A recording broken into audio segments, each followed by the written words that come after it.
Can you imagine a man of humble beginnings rising to become one of Rome's greatest emperors? This was the story of Vespasian. Born as Titus Flavius Vespasianus in the small town of Falacrine, Italy, in the year 9, young Vespasian's journey was anything but predictable. His family, though not entirely destitute, was far from royal. His father was a tax collector and his mother was the daughter of a treasury clerk.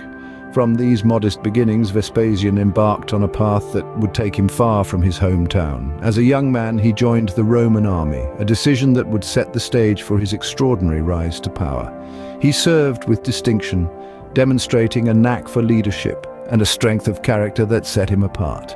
His exceptional abilities didn't go unnoticed, paving the way for his future ascension. Little did the world know the boy from Falacrine was destined to become an icon of Roman history. How does a man climb the ladder to become the emperor of one of the greatest empires in history? Let's find out. Vespasian's rise to power was as much a result of his military prowess as it was the turbulent times in which he lived. Born Titus Flavius Vespasianus in the year 9 CE in the town of Falacrine in Italy, Vespasian was far from being born into royalty. He was of an equestrian background, a social class just below the senatorial class in Rome. His military career began as a military tribune in Thrace. Over time, his leadership skills and tactical acumen were recognized, and he steadily climbed the ranks, eventually leading the Second Legion during the invasion of Britain in 43 CE. His role in this historic invasion was crucial, and it was here that he first garnered the attention of the emperors. Following the invasion, Vespasian was appointed to the prominent position of governor of Africa. Here he proved himself to be a capable and fair administrator. His rule was characterized by justice and efficiency, which earned him the favor of the Roman people and the ruling class. However, his path to the throne was far from smooth. The events leading up to the Year of the Four Emperors were fraught with political intrigue, betrayals, and power grabs. After the death of Emperor Nero, a power vacuum ensued. The empire was thrown into chaos, and a brutal civil war erupted. Vespasian, a respected military leader and governor, seized this opportunity to stake his claim for the throne. With the backing of his loyal legions and the support of the eastern provinces, Vespasian waged a successful campaign against his rivals. His victory in the Battle of Bedriacum was pivotal, leading to his recognition as emperor by the Roman Senate on December 21, 69 CE. In the chaos of the Year of the Four Emperors, one man emerged victorious: Vespasian. His rise to power was a testament to his military prowess, political savvy, and the tumultuous times of the Roman Empire. Now in power, Vespasian had an empire to run, but what kind of ruler was he, you may ask? Well, let's delve into his policies, his impressive economic recovery strategies, and his monumental contributions to architecture. Vespasian was a pragmatist, a man of action, unafraid to make tough decisions. He inherited a Rome in financial disarray, a city still licking its wounds from the bloody Year of the Four Emperors. Recognizing the urgency of the situation, he implemented strict fiscal policies. He introduced new taxes, even on urine, believe it or not, which was used in tanning and laundering. Though unpopular, these measures were necessary to refill the depleted Roman treasury, and Vespasian bore the brunt of public displeasure with stoic resolve. Vespasian also understood the importance of public perception.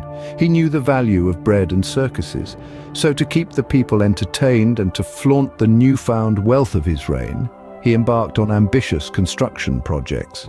The most famous of these, of course, is the Colosseum, an architectural marvel that remains a symbol of Rome's grandeur to this day. This massive amphitheatre, capable of seating 50,000 spectators, was built with the spoils of war from the Jewish temple after the siege of Jerusalem. It was a testament to the might and wealth of the Flavian dynasty. Speaking of the Flavian dynasty, Vespasian was not just a leader, but a founder. He established the Flavian dynasty, ensuring that his sons, Titus and Domitian, would succeed him. This was a significant departure from the Julio-Claudian dynasty of his predecessors, where succession was often a matter of political maneuvering and intrigue. Vespasian's move ensured a relatively smooth transition of power after his death, a rarity in the often turbulent world of Roman politics. Vespasian's reign was characterized by a disciplined approach to governance. He was not a man of grand visions or lofty ideals, but one who believed in practicality and the diligent execution of duty. He was a soldier emperor, a man who had risen through the ranks of the military and brought that same discipline to the throne. His policies, though sometimes harsh, were grounded in realism and a deep understanding of the state's needs. Despite the challenges he faced, Vespasian managed to steer the empire back to stability. He balanced the budget, boosted public morale, and left a lasting architectural legacy. His rule marked a departure from the extravagance and instability of his predecessors and set the stage for the prosperity of the Flavian dynasty. Vespasian's reign, marked by fiscal responsibility and infrastructural development, was a beacon of stability in a tumultuous era. His pragmatic approach to governance, his focus on economic recovery, and his enduring architectural contributions make him a fascinating figure in the annals of Roman history. Stay tuned as we continue to explore the impact and legacy of this remarkable leader in the following scenes. An emperor's reign is more than just political decisions and warfare. It's about the mark they leave on society. Vespasian's rule was a time of significant social and cultural change in Rome. He understood the importance of culture in shaping a society, and as such was a great patron of the arts and literature. He encouraged creativity and intellectual growth, fostering an environment where artists, poets, and philosophers could thrive. This was a time when Rome saw a resurgence in creative and intellectual pursuits, leading to an enriching of the cultural fabric of the empire. But his impact was not limited to the arts and literature. Vespasian's reign saw a significant emphasis on public works. He understood that a city's infrastructure was vital to its functioning and prosperity. One of his most notable projects was the construction of the Colosseum, an architectural marvel that still stands today as a testament to Roman engineering prowess. This focus on infrastructure not only improved the living conditions of the Roman people, but also provided employment opportunities, stimulating the economy. Vespasian's policies and leadership style also had a profound influence on Roman society. He was known to be pragmatic and down-to-earth, qualities that endeared him to the populace. He eschewed the lavish lifestyles of his predecessors, choosing instead to live modestly. This set a precedent for future emperors and was a significant departure from the extravagance typical of the Roman elite. His rule also saw an emphasis on law and order. He worked to reform the legal system, making it more equitable and accessible. This not only brought about a sense of justice among the populace, but also helped to stabilize the empire. In essence, Vespasian's reign was not just about political maneuvering or military conquests. It was about creating a society that was culturally rich, economically prosperous, and socially equitable. His policies and actions had a far-reaching impact, influencing not just the political landscape, but the very fabric of Roman society. Vespasian's reign left an indelible mark on Rome, shaping its culture, society, and even its physical landscape. All reigns come to an end, and so did Vespasian's. But what legacy did he leave behind? It was the year 79 Common Era when Vespasian, the once mighty Roman emperor, breathed his last. His death marked the end of an era, but also the beginning of another, as his son Titus ascended to the throne, continuing the Flavian dynasty. Titus, though his reign was brief, carried on his father's legacy, completing the Colosseum, a monument to the Flavian dynasty's grandeur. However, the Flavian dynasty was not destined to last. With the death of Domitian, Vespasian's younger son and successor to Titus, the Flavian dynasty came to an abrupt end.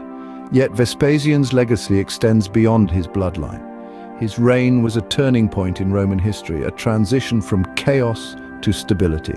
His pragmatic approach to governance, his financial reforms, and his public works left a lasting imprint on Rome. He is remembered for his humility, a trait rare amongst emperors. Born into a family of humble origin, he never forgot his roots, often joking about his own rusticity. It was this humility that endeared him to the people of Rome, making him a popular ruler even amongst the common folk. He's also remembered as a patron of the arts and culture. Under his rule, Rome flourished not just economically but culturally as well. His reign saw a revival of literature, architecture, and the arts, a testament to his appreciation for culture and his desire to leave Rome better than he found it. His legacy was not just confined to Rome. His influence extended far beyond the city walls, shaping the course of history. His reign marked the beginning of a new era, one of relative peace and prosperity, setting a precedent for future emperors. From the streets of Falacrini to the throne of Rome, Vespasian's story is a testament to his resilience, pragmatism, and enduring influence. His journey from an obscure village to the pinnacle of power is a reminder of his extraordinary life, a life that left an indelible mark on the annals of Roman history.